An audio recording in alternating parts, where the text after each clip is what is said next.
ओम श्री गणेशाय नमो नमः। भगवान श्री गणेश को एकदंत क्यों कहा जाता है? वैसे तो हमारे धर्म ग्रंथों में इससे जुड़ी कई कथाएं प्रसिद्ध है, पर आज मैं इनमें से एक प्रसिद्ध कथा आपको सुनाना चाहूंगी अपने शब्दों में। और इस कथा में भगवान श्री गणेश जी हमें दो अनमोल सीख देते हैं। इस कथा में महर्षि वेदव्यास जी चाहते थे कि महाभारत की कथा भगवान श्री गणेश के द्वारा लिखी जाए। जब भगवान श्री गणेश को यह बात पता चली तो वह वेदव्यास जी के पास गए और महाभारत की कथा लिखने के लिए तैयार हो गए।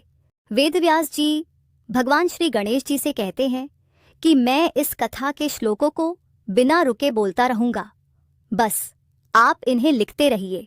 लेकिन इस कथा को लिखते समय एक बात याद रखना कि यह कथा आपको बिना रुके लिखनी है।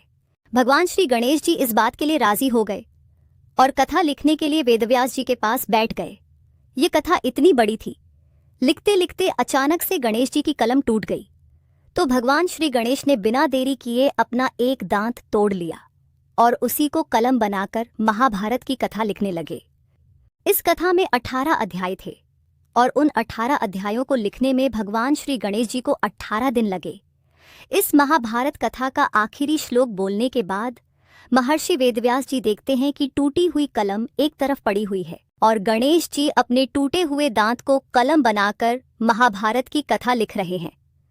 गणेश जी का यह प्रयास देखकर महर्षि वेदव्यास जी उन्हें एकदांत नामक शब्द से पुकारते हुए उन्हें प्रणाम करते और कहते हैं कि इस कथा को आपके सिवा कोई और नहीं लिख सकता था।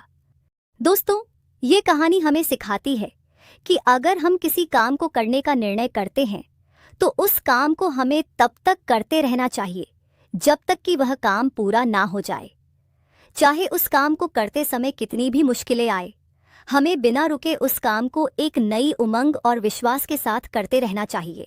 ऐसी लोकप्रिय कहानियां और कथाएं सुनने के लिए इस चैनल को सब्सक्राइब करें और कमेंट में ओम श्री गणेशाय नमो नमः लिखना ना भूलें।